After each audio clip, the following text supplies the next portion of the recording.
Hey, what's going on? It's your boy BT, and I came here to talk some boxing with the thousands of True School Sports subscribers. Words my brethren all around the world watching this video.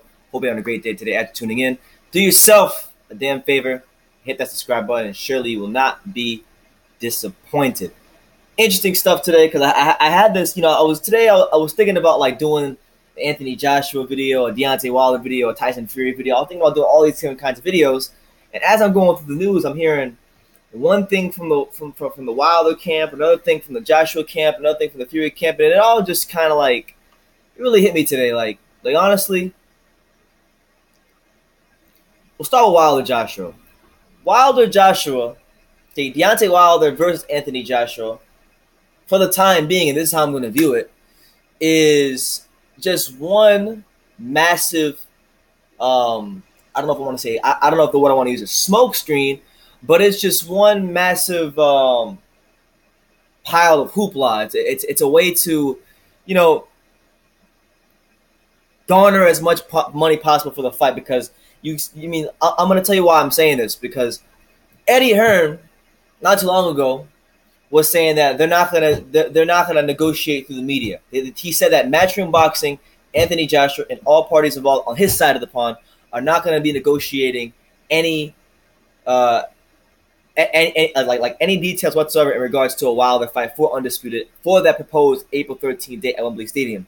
But then, no sooner does he say that, do we see Anthony Joshua hop on the zone talking about, oh, I'm going to give Wilder a percentage of the pay-per-view. I'm going to give him a percentage of the purse plus pay-per-view. And, then all this $28 million figure that's been reported, that comes out. So you got Joshua talking about $28 million.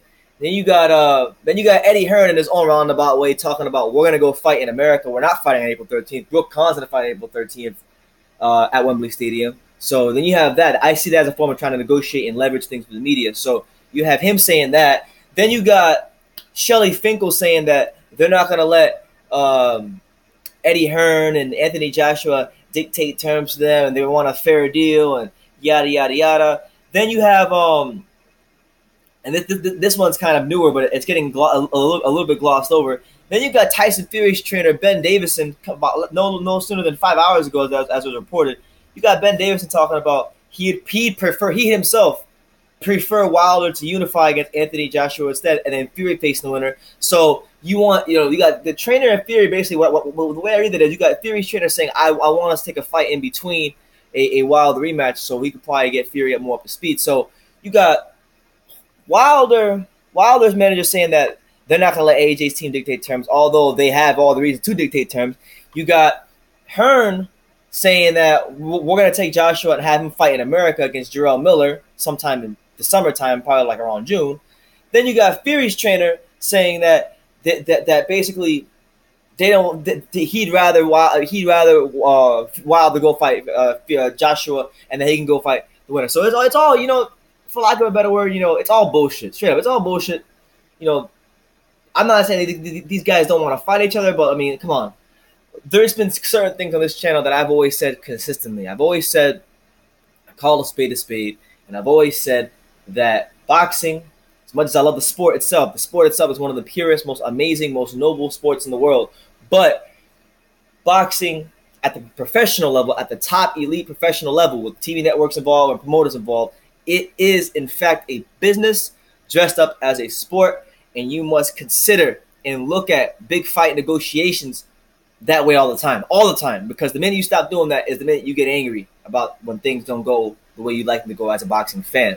See, that I've had to learn how to decipher the two, boxing fan versus boxing realist, over the years. But I'm just saying, every camp, whether it be Wilder, Fury, Joshua, pick whichever one you want, they're all talking about ridiculous alternative options. Joshua's trying to fight Miller.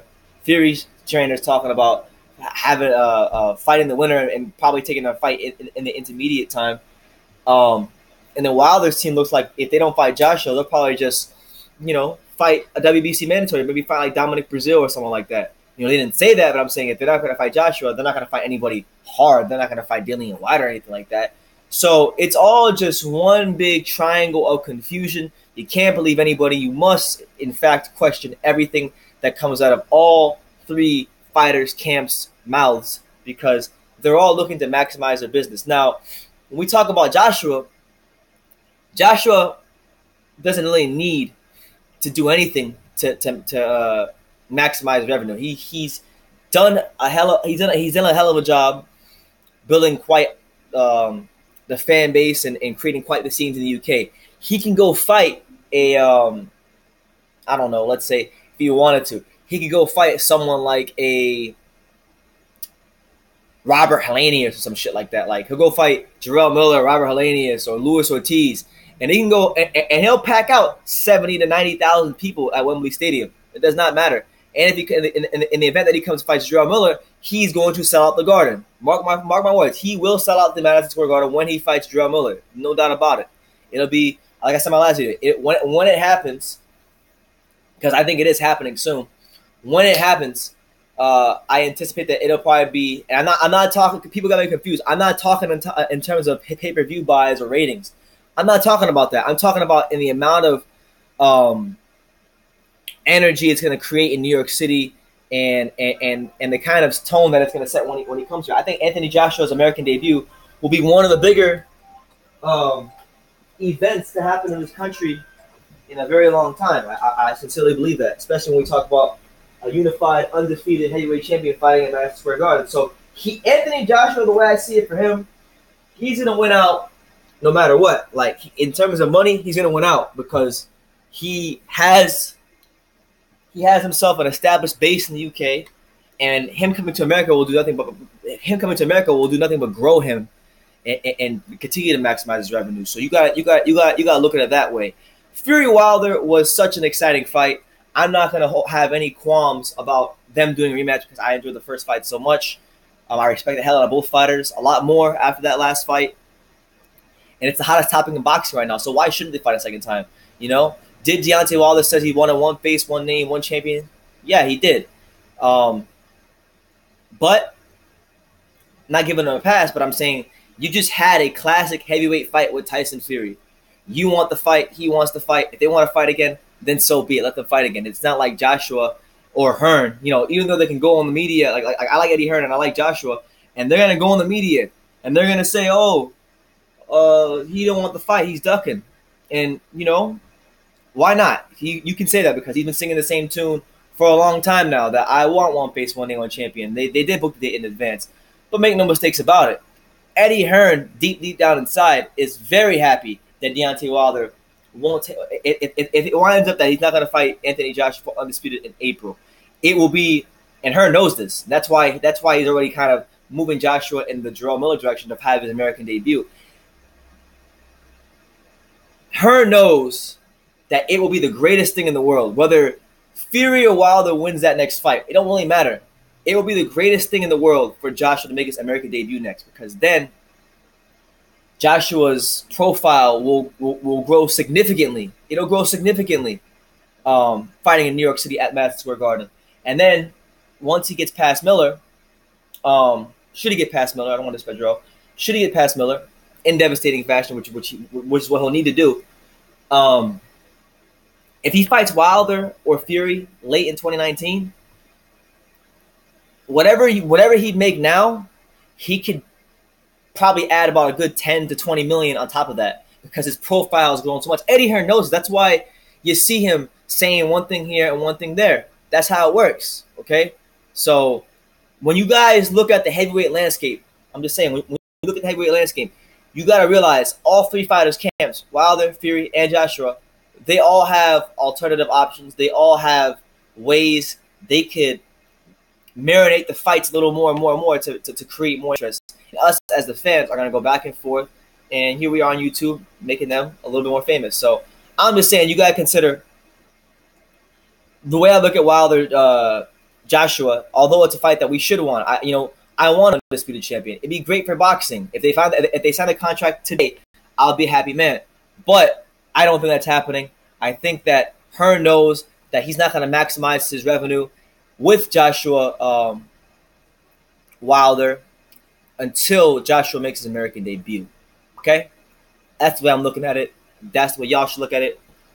But we all have different perspectives. We all have different opinions. And then it's an interesting wrinkle that Tyson Fury's trainer is saying that he'd prefer Wilder to fight against Anthony Joshua. I think that's a telling sign.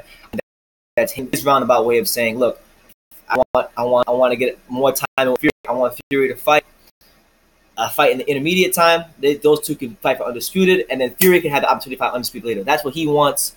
You know, it is worth noting that Fury is ranked highly in the WBC, so he can fight for that belt at any time, and he's going to if they do the rematch. What I'm saying, there's so many possibilities that happen, but my belief at this point in time is that Joshua will not fight Wilder until he makes his American debut and until Fury and Wilder 2 happens. Once those two things happen, then we will see a fight for undisputed. That's what I believe. Everything else is a smokescreen. So that's my opinion. Let me know what you guys think in the comments down below. Take the time to subscribe, like I say in every single video. You can love me or you can hate me, but I'm just a kid from Daniel. So until next time, take care, guys.